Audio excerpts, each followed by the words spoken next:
কেউ যদি একবার দুনিয়ার থেকে বিদায় নিয়ে কবরে যাইয়া ঠইয়া বসো, দ্বিতীয়বার কিন্তু আর আপিলের সুযোগ না। আর দুনিয়া মাজরাতুল আখিরা, এই দুনিয়াটাই হলো আখিরাতের সম্বল, সম্পদ কামাই করার জায়গা। বাজান, আজকে আমরা অনেকে দলের পিছনে পড়ছি, নেতা নেত্রীর পিছনে পড়ছি। বাজান, কেউ বা বিভিন্ন সম্পদের পিছনে পড়লাম, কেউ বা বিভিন্ন পদের পিছনে পড়লাম, কেউ বা বাজান মেম্বার, চেয়ারম্যান, এমপি, মিনিস্টার হওয়ার জন্য তার পিছনে পইরা ওই কবরের জিন্দিগি ভুইলা গেলাম, আখিরাতের জিন্দিগি ভুললাম। বাজান, আল্লাহু আকবার, আল্লাহ আল্লাহর রসুলকে ভুললাম। কিন্তু আমার বাজানদেরকে বলবো, পর্দালে মা বোনদেরকে বলবো, তোমাকে আমাকে আমার মালিক দুনিয়ার ভিতরে পাঠাইলেন কেন? লিয়াবলুয়াকুম আইয়ুকুম আহসানু আমালা, পরীক্ষার হলের ভিতরে পরীক্ষা দেওয়ার জন্যে। বাজান, ছাত্রছাত্রী পরীক্ষা দেয় 3 ঘন্টার জন্যে। পরীক্ষার হলের ভিতরে স্বাধীনতা আছে না নাই? বাজান, প্রশ্ন দেওয়া, লেখার জন্য পত্র দেওয়া হয়। কেউ যদি ওখানে বইসা প্রশ্নের ঠিকমতো উত্তর দেয়, বাজান ফার্স্ট ক্লাস ফার্স্ট হইয়া পাস করে, গৌরব সম্মানের কোনো শেষ নাই। আর কেউ যদি নিরিবিলি সময় পাইয়া 3 ঘন্টা বিভিন্ন গল্প কাহিনী লেখা শেষ করে, যখন রেজাল্ট ফলাফল বের হয়, দেখে ছাত্রছাত্রী ফেল করছে,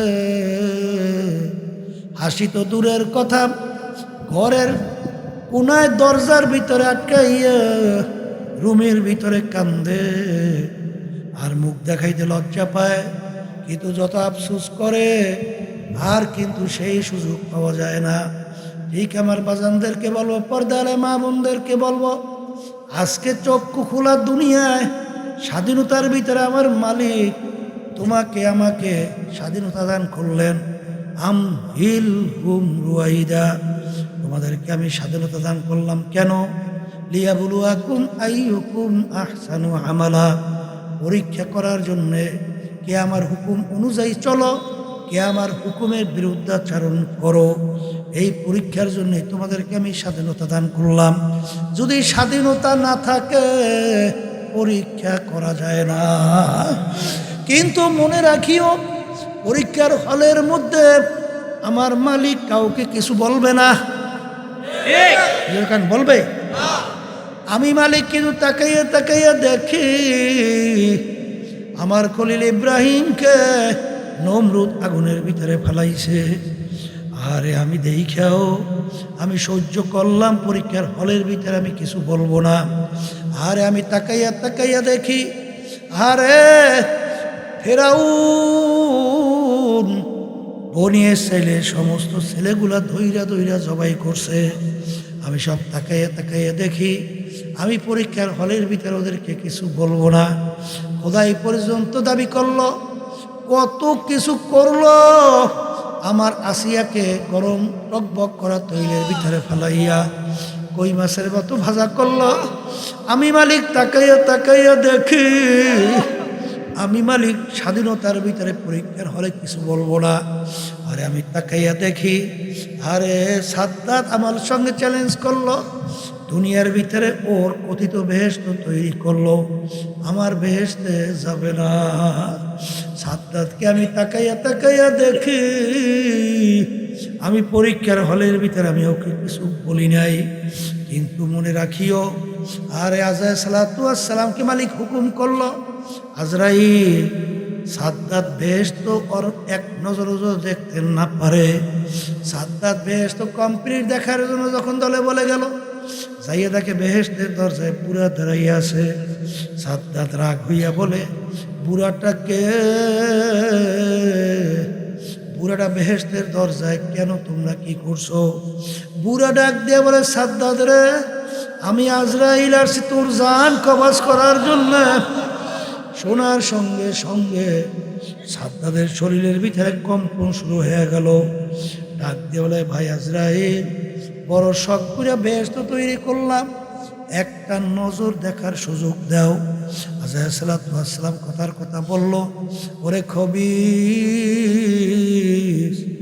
আজীবন আমার মাওলার সমস্ত নেয়ামত ভোগ করলি, আমার মাওলার দেওয়ার নেয়ামত চক্ষু দিয়া দেখছ, আমার মালিকের দেওয়া জিহ্বা দিয়া কথা বলছো, আমার মালিকের দেওয়া কান দিয়া কথা শুনছো, আমার মালিকের দেওয়া হাত পাও দিয়া কাজ করছো, আমার মালিকের দেওয়া ব্রেন দিয়া পড়াশোনা করছো, ব্যবসা বাণিজ্য কইরা সম্পদ গুছাইছো।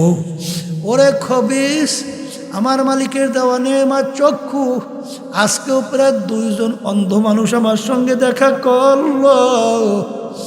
আল্লাহ বাজান, আমার মালিক তোমাকে আমাকে চক্ষু দান করলো। আরে যাদের চক্ষু নাই ওদের দুনিয়াটারও কোনো মূল্য না, সব অন্ধকার দেখে। তোমাকে আমাকে আমার মালিক চক্ষু নেয়ামত দান করলো, তুমি আর আমি কত সুন্দরভাবে দুনিয়া দেখি।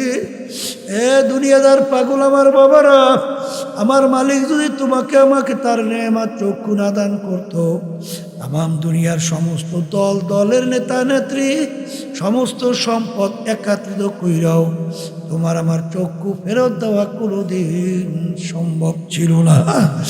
তোমাকে আমাকে মালিক চক্ষু দান করলো, এই নেয়ামত ভোগ করলাম আমার মালিকের, আমার আল্লাহ। বাজান জবান দিয়া কথা বলি, আরে অনেক বোমা মানুষ তোমার আমার সামনে আবু করে চিল্লায়, আর বুকে কত জ্বালা। বাজান কত কথা বলার জন্য বুক ফাটাইয়া ফেলায়, কিন্তু কথা বলার শক্তি মালিক দেয় নাই। আল্লাহ মাহুল বায়ান, আমার মালিক তোমাকে আমাকে কথা বলার শক্তি দান করলো। বাজান তুমি আর আমি কথা বললাম, এই কথা বলার শক্তি জিহ্বা নেয়ামতকে দান করলো। বাজান তোমার আমার ব্রেন দিয়ে পড়াশোনা করলাম, হারে ব্যবসা বাণিজ্য করলাম, বড় মেয়া হইলাম, চেয়ারম্যান মেম্বার এমপি মিনিস্টার হইলাম, বড় বড় সম্পদের মালিক হইলাম, এই ব্রেন নেয়ামতকে দান করলো। বাজান অনেক বড় লোক অনেক সময় আমাদের কাছে বাচ্চা নিয়ে আসে, আরে সুন্দর ফুটফুটে চেহারা, ওদিকে বাপের চোখের থেকে পানি পাইয়া পাইয়া পড়ে। আমরা বলি কি ব্যাপার? বলে হুজুর আমার মালিক ওকে প্রতিবন্ধী বানাইছে, ভালো মন্দ বোঝার তৌফিক দেয় নাই। হুজুর ওর জন্য একটু দোয়া করেন, হুজুর ওর জন্য একটু দোয়া করেন বলে আর 2 চোখের পানি পড়ে। এ দুনিয়াদার পাগল আমার বাবারা, এই ব্রেন নেয়ামত কে দান করলো? এই ব্রেন নেয়ামত দান করলো আমার মালিক আল্লাহ। বাজান তাম দুনিয়া দিকে তাকাইয়া দেখো, যত নেয়ামত তুমি আর আমি ভোগ করি, সব নেয়ামত দান করলেন আমার মালিক আল্লাহ। বাজান সমস্ত নেয়ামত ভোগ কইরা স্বাধীনতা পাইয়া পরীক্ষার হলে যারা ধরাকে সরা জ্ঞান মনে করেন না, কিন্তু মনে রাখিয়া কুল্লু নাফসিন যায়িকাতুল মাউত। এ দুনিয়াদার পাগল, সমস্ত জানদার যাদের রূহ আছে, একদিন না একদিন তাদের মৌতে শরাব পান করা লাগবে, অর্থাৎ মৃত্যুবরণ করা লাগবে। ওয়ালাউ কুনতুম ফি বুরুজিম মুশাইয়াদা, কেউ যদি শক্ত পাথরের পাহাড় কেটে লুকাইয়া যাও, ওইখানেও সময় মতো আজরাইল হাজির। এ দুনিয়াদার পাগল, এখন মন কি বুঝাও, দুনিয়ার কাজে 5 বারও যদি ঠগো, আবার ওই কাজের ভিতরে চেষ্টা করলে জিতবার আশা করা যায়, কিন্তু একবার যদি কবরে কেউ ঠগো, আর দ্বিতীয়বার দুনিয়াতে আইসা আপিল কইরা জিতবার আর কোনো আশা নাই। এই দুনিয়ায় থাকা অবস্থায় আখেরাতের সম্বল, আখেরাতের পুঁজি গুছাই আমাদেরকে রওনা করা লাগবে। এই জন্য আমার বাজানদেরকে বলবো, যারা নাকি আজকে দুনিয়ার পরীক্ষার হলে ঠিক মতো আমার মাওলার হুকুম, আমার নবীর তরিকা অনুযায়ী চলতে পারো নাই, তোমরা অপেক্ষায় থাকো, যেদিন তোমাদের হায়াতের বেড়া শেষ, আমার মালিক বলবে ধরো, আযা সালাতু ওয়া সালাম আসবে, তার মাথা আসমানে, পাও তার জমিনে, 1 হাত মাশরিকে 1 হাত মাগরিবে, দুনিয়া জোড়া তার শরীর, নীল রঙের মতো দিঘির মতো 2টা চক্ষু, সমস্ত শরীরের ভিতরে লম্বা লম্বা কালো কালো কতগুলা পশম, প্রত্যেক পশমের গোড়া দিয়ে আগুনের জিব্বা বাইরে হইতে থাকবে। আল্লাহ আপনি আমাকে আমাদের সবাইকে মাফ করে দেন। আজান একদিন ইব্রাহিম আলাইহিসসালামের সঙ্গে আজরাইল আলাইহিসসালামের সঙ্গে দেখা। ইব্রাহিম আলাইহিসসালাম বলে, ভাই আজরাইল, তুমি কোন সূরাতে নাফরমানের রূহকে কবজ করো? সূরাটা আমাকে একটু দেখাও। আলাইহিসসালাম বলেন, নবী গো, সেইটা দেখে আপনার হুঁশ থাকবে না, বেহুশ হয়ে পড়বেন। আমার বলে, আমাকে দেখাও। আমার মালিক যদি জিজ্ঞাসা করে, আমার খলিলকে কেন তুমি বেহুশ করলা, আমি কি জবাব দেব? বলে, আমি সেটা মালিকের সঙ্গে বুঝবো, তুমি আমাকে একটু দেখাও। নবী গো, পাহাড়ের দিকে তাকান। যখন আল্লাহু আকবার ইব্রাহিম আলাইহিসসালাম পাহাড়ের দিকে তাকাইল, তাকানোর সঙ্গে সঙ্গে একটা জোরে চিৎকার মারিয়া বেহুশ হইয়া পড়িয়া গেল। আল্লাহ রাব্বুল আলামিন ডাক দেয়া বলে, আজরাইল, আমার মুমিন বান্দা বান্দির রূহ যেই সূরাতে কবজ করো, ওই সূরাতে আমার খলিলের সঙ্গে দেখা দাও। আর আমার খলিলের আসবে না। দুনিয়াদার পাগল আমার বাবারা, ভালো করে মনকে বুঝাও, তারপর কবরে রওনা করো। কারণ একবার যদি কেউ ঠগ আর দ্বিতীয়বার দুনিয়াতে এসে আপিল কইরা জিতবার কিন্তু আর আশা নাই। কাদের জন্য জীবন শেষ করতেছ বাজান? কবরে কিন্তু কেউ তোমার আমার আপন না। কবরে কোনো বংশের পরিচয় চলবে না। কোন পীরের মুরিদ বাজার, কোন পীরের কোন দলের লোক, ধনী না গরিব, শিক্ষিত না অশিক্ষিত, মেম্বার, চেয়ারম্যান না এমপি না মিনিস্টার, সভাপতি না সেক্রেটারি না কোন কোন কোন কোন, এই পরিচয় কিন্তু কবরে চলবে না। বাজার পীর কেউ প্রশ্ন মান রব্বুকা, মুরিদ কেউ প্রশ্ন মান রব্বুকা। আল্লাহর বান্দারা, নেতা নেত্রীকেও প্রশ্ন আমাদিনুকা আমার নাবিয়ুকা, তিন প্রশ্ন সবার জন্যই। এই জন্য আমার বাজানদেরকে বলবো, বাজান কার কখন কোন সময় ডাক আসে এটা কিন্তু তোমারও জানা নাই, আমারও কিন্তু জানা নাই। বাজান দুনিয়ার যে কোনো কাজের মধ্যে বাজান একটা সময় তারিখ নির্ধারণ করা থাকে, কিন্তু তোমার আমার মৌতের কোনো সময় নাই, তারিখও নাই। বাজান কিছুদিন আগে দেখছো নারায়ণগঞ্জের ওখানে এক ফায়ার সার্ভিসের গাড়ি ড্রাইভ করতেছে। ওই ড্রাইভ অবস্থায় দুনিয়ার থেকে বিদায় হয়ে গেল। গাড়ির দিক বিদিক হারাই অনেক অ্যাক্সিডেন্ট করলো। ড্রাইভার তো জানতো না চালানো অবস্থায় থাকবে না। বাজারে বাংলাদেশের বড় একজন গান গায়ক ছিল ফিরোজ শাহী, যখন স্টেজের ভিতরে উঠে যখন গানে টান দিল, 1 সেকেন্ডের নাই ভরসা কইয়া যখন টান দিল, ওই অবস্থায় স্টেজে ঠাস কইরা পইরা গেল। দেখা গেল আর দুনিয়ায় নাই। বাজান এই যে ঢাকা থেকে বরগুনাগামী লঞ্চ ছাড়লো, বাজার লঞ্চ নদীর মধ্যে, হঠাৎ লঞ্চের ভিতরে আগুন ধইরা গেল। এখন ছেলে আগুনের ভিতরে আটকে পইরা গেল। ছেলে বাপের কাছে মোবাইল করে, আব্বাজান দেখা হবে কিয়ামতের ময়দানে। আর বাপের সঙ্গে দেখা হয় নাই, উইরা ছাই হয়ে গেল। এ বড়লোক আমার বাবারা, হে ধনী আমার বাবারা, এ শিক্ষিত আমার বাবারা, এ বিভিন্ন ক্ষমতা সম্পন্ন আমার বাবারা, বাজার কি পুঁজি নিয়ে রওনা করছ? আল্লাহ আল্লাহ। এ বড়লোক আমার বাবারা, এত টাকা রাখবা কোথায়? কাপড়ে যে পকেট ওই দিন রাত্রির জন্য অপেক্ষায় থাকো, যেদিন তোমার বাড়ির পাশের মসজিদের মাইকে ঘোষণা হইতে থাকবে, বাড়িওয়ালা নাই রে বাড়ি, নাই রে দুনিয়া। দুনিয়াতে। আযাইস সালাতু ওয়াস সালাম যখন এই সূরাতে আসবে, নাফরমানের রূহ তো আর বের হইতে চাবে না, ৩৬০টা মকামের ভিতরে পালাপালি শুরু করবে। আযাইস সালাতু ওয়াস সালাম চোখ দুইটাকে ঘুরাইয়া বলবো, রে খবীর, দুনিয়ার স্বাধীনতা পাইয়া আমার মালিকের সমস্ত নেয়ামত ভোগ কইরা ধরাকে সরা জ্ঞান মনে না কইরা যেরকম ইচ্ছা সেরকম চলছিলে, আমার মালিকের হুকুম হয়ে গেছে তোকে ধইরা নেওয়ার জন্য।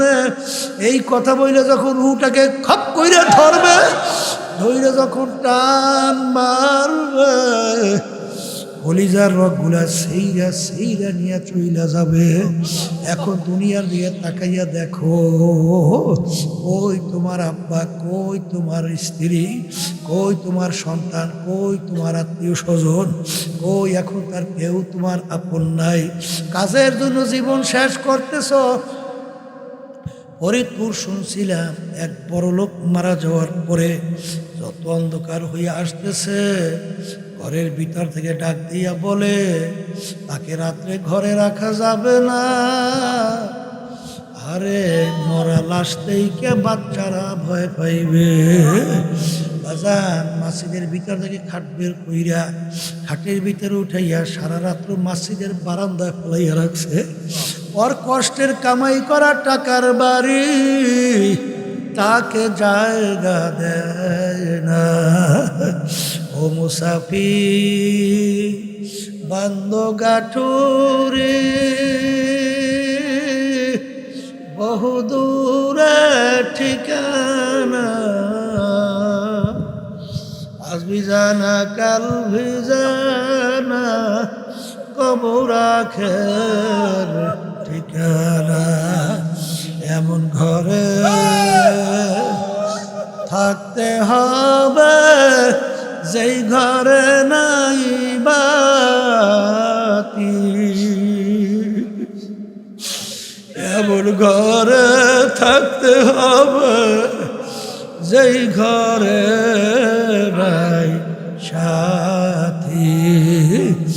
এ পাগল আমার বাবারা, দুনিয়াদার পাগল আমার বাবারা, দুনিয়া কিন্তু শান্তির জায়গা না। কেউ কোনোদিন শান্তি পায় নাই, কেউ কোনোদিন পাবে না। আর দুনিয়া দারুল মেহনে ওয়াল বালা, দুনিয়া বালা মুসিবতের জায়গা, কষ্ট ক্লেশের জায়গা। এই গরম, এই ঠান্ডা, এই ছেলে কথা শোনে না, মেয়ে কথা মানে না, রোগ ব্যাধির কোনো শেষ নাই, শত্রু মিত্রুর কোনো শেষ নাই, বিপদ আপদের কোনো শেষ নাই। বলতে বলতে একদিন ঘোষণা হবে, বাড়িওয়ালা নাই রে বাড়ি, নাই রে দুনিয়াতে। বাজার এখন তো দুনিয়া অন্ধকার হয়ে গেল। কবরের ভিতরে নাফরমান যখন রাখবে, ডানের দিকে নাফরমান তাকাইয়া দেখে মাটি, বামে দেখে মাটি, নিচে মাটির বিছানা, উপরেতে চাপা মাটি, ভাইগা যাইতে পারবা না। এখন নাফরমান দিক বিদিক হারাইয়া আল্লাহকে করুণ সুরে ডাকবে, আল্লাহ আল্লাহ। আমার মালিক ডাক দেব, রে নেমো খারাপ, দুনিয়ার ভিতরে স্বাধীনতা পাইয়া ধরাকে সরা জ্ঞান মনে করো নাই, যেরকম ইচ্ছা সেরকম চলছো। দুনিয়ায় যেরকম তুই আমাকে ভুইলা গেছিলি, এইভাবে আমি তোকে ভুইলা গেলাম। শত শত বছর কবরে আমাকে ডাকবি, একবার আর তোর ডাকে সারা দিব না। কবরের মাটি নাফরমান আমার সমস্ত নেয়ামত পাইয়া, নেয়ামত খাইয়া, নেয়ামত ব্যবহার কইরা ধরাকে সরা জ্ঞান মনে করে নাই। আরে আমাকে ভুল লাগেছিল। ও কবরের মাটি দুই পাশ থেকে এমন ভাবে চাপ মারো, এক পাজরে হাড্ডি নিয়ে অন্য পাজরের ভিতরে মিশাইয়া দাও। বাজার আমি বলি নাই, আল্লাহ রসুল বলছেন, শুনাইতে আছি। আল্লাহ রাবিব যখন বলেন কবরের মাটি যখন চাপ দেবে, আল্লাহ রসুল দুই হাতের আঙ্গুলকে এরকম ফাঁক কইরা এক আঙ্গুল আর এক আঙ্গুলের ভিতরে ঢুকাইয়া এক পাথরের সঙ্গে আর এক পাথরের খুব মিশা যাবে। আল্লাহ আল্লাহ আপনি আমাকে আমাদের সবাইকে মাফ কইরা দেন। আমার বাজানদেরকে বলবো, পর্দালে মা বোনদেরকে বলবো, দুনিয়া বড় মজার জায়গা, চাকচিক্যময় জায়গা, বাজান ফেরা বড় কঠিন। কিন্তু বাজানদেরকে বলবো আমার মালিকের হুকুম নবীর তরিকা অনুযায়ী চলো, দেখবা যত কঠিন হোক না কেন আমার মালিক কিন্তু তোমার আমার জন্য রাস্তা খুইলা দেবে। আমার মালিক তোমার আমার চলার জন্য রাস্তা পরিষ্কার কইরা সহজ কইরা দেবে। এই জন্য সহসায় মালিক কাছে বলা লাগবে তাআত তৌফিক তাআত হামজাতু, তাআত তৌফিক তাআত হামজাতু, ইয়া মানাত ওয়া ইজাবাত হামজাতু। সন্তান ছোট মায়ের কোলের দুধ পানকারী বাচ্চা মাকে টাইনা দুধ খাবে এই শক্তি কিন্তু বাচ্চার নাই। কিন্তু বাচ্চা যখন ওয়া ওয়া কইরা কান্দে মায়ের কাছে হাতের থেকে পুইরা সন্তানের কাছে দিয়া সন্তানকে ধরে, তামাম গায়ে পায়খানা বোরসাবে ভরা, সন্তানকে আগুনেও পালায় না, পানিতেও পালায় না, দোয়াইয়া পোষাইয়া আদর করে চুমা দেয়। মা সন্তানকে যত মায়াইরা যখন মালিকের দরবারে মাপ চাবে কাঁদবে, আমার মালিক ডাক দিয়ে বলবে আয় আয় আয় আয়, তোকে আমি মাফ করবো। শুধু তাই না, তোর গুনাহকে আমি নেকের দ্বারা পরিবর্তন কইরা দিলাম। এই জন্য আমার বাজানদেরকে বলবো আমার মালিক যখন মাহফিলে নিয়ে আসছে বাজান খালেস তওবা করো, দুই চোখের পানি ফেলাও, মালিকের কাছে মাপ চাও, আমার মালিক মাফ করবেন। শুধু তাই না, তার কুদরতি কোলে টাইনাও জায়গা দেবে। আল্লাহুম্মা আমিন। এক ঘরের মেয়ে লোকের হাত উঠাও, দুই চোখের পানি ফালাও, মালিকের দরবারে কান্দো আর মাপ চাও। যদি কান্না না আসে মনকে বুঝো রে মন, একদিন এই ঘরের দরজা দিয়া নতুন বউ হয়ে উঠছিল রে মন। কত মেয়ে লোকে শরবত খাওয়াইল, কত মেয়ে লোকে বাতাস করলো, আবার এমন একটা দিন আসবে ঘরের দরজা দিয়া মরা লাশ হইয়া বের হবা। ছেলে কানবে মামা করে, মেয়ে কানবে মামা করে, জবাব তো আর দিবানা। আল্লাহ আপনি মাঠের দিকে চাইয়া দেখেন আপনার বান্দারা কিভাবে কান্দে। মালিক আমাদের ছেলেও মরে নাই, মেয়েও মরে নাই, গুনাহ করে বসছি রে, মাফ করে দেন গো মাওলা, মাফ করে দেন। আল্লাহ বান্দারা জোর করে কান্দে। সন্তান মারা গেলে চোখে পানি আসে, সম্পদ নষ্ট হয়ে গেলে চোখের ভিতরে পানি আসে। তোমার আমার গুনার কারণে জাহান্নামের আগুন জ্বলছে, ওই জাহান্নামের আগুন চোখের পানি ছাড়া ঠান্ডা হবে না। আল্লাহ যাদের ছেলে মাহফিল হইল, যারা মাহফিলের জন্য চেষ্টাকারী সাহায্য করলো, আমরা যারা মাহফিলে উপস্থিত হয়ে গেলাম, আমাদের সবার উপরে খাস মেহেরবানি নাযিল করেন আল্লাহ। আমাদের আম্মা, আমাদের আব্বা, আমাদের আত্মীয় স্বজন যারা কবরে শুয়ে রয়েছে, তাদের কবরকে বেহেশতের বাগান বানায় দেন। সুবহান রাব্বিকা রাব্বিল ইজ্জাতি আম্মা ইয়াসিফুন ওয়া সালামুন আলাল মুরসালিন ওয়ালহামদুলিল্লাহি রাব্বিল আলামিন।